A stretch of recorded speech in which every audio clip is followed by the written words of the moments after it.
Ko'ksaroyda temir moddasi bormi? Ha, bor akalar. Lekin sprey kelib sepilsagina sarg'ayib ketadi. Tirishi bilan sarg'ayib ketganini men hali yaqin o'rtada ko'rganim yo'q. Misol uchun mana shu Sokol abrazimiz 2018-yil adashmasam yo 2017-yilda terilgan, taxminan 8 yil bo'ldi. U paytda sprey kelinglar bozorga unaqa zo'r kirib kelmagan, unaqa hali yangi narsa hisoblangan edi, adashmasam. Chunki bizda bu yerda terilganda mana rozvilar sarg'ayapti. Bularda temir moddasi bormi yo'qmi bilmayman. Mana zarba ramlarimiz ham sarg'ayapti. Salqinni ko'rinar ekan. Mana bu yerda sarg'ib bor. Mana bularni yana ham yuvib ketkizishga harakat qilyapmiz. Va ustalar o'sha paytda ishlatganida sariq chiqishini bilishmagan. Bilaman, esimda bor. To'g'ri tushunsa bo'lar edi. Lekin hozir internetda sariq dog' masalasi, ayniqsa o'sha MDF kelar, sprey kelardan sariq dog' chiqishini hammamiz bilyapmiz va bu narsani ustalar bizdan ham yaxshi biladi deb o'ylayman.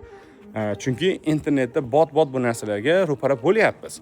Endi o'sha masala bo'yicha nimaga biz atrofimizda endi men Qo'qonlik bo'lganim uchun Qo'qondagi ustalardan kelib chiqaman. Professional tergan ustalarda nimaga sariq dog' yo'q akalar. Aynan Ko'ksaroy A blokda, men yaqin o'rtamizda o'zimiz tanish qo'shnilarga, aka-ukalarimizga juda ko'pchilikka berganman. Alhamdulillah, go'zal holatda turibdi, go'zal holatda. Albatta to'g'ri, endi Binfix grantlarga terishgan.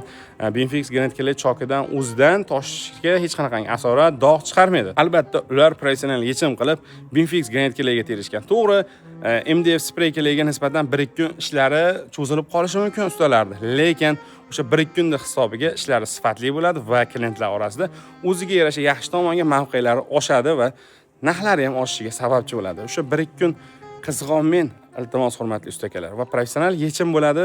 Albatta o'zingizga ham sifatingiz oshishiga sababchi bo'ladi. Videomiz manfaatli bo'ldi degan umiddaman. Hammalaringizdan Alloh rozi bo'lsin.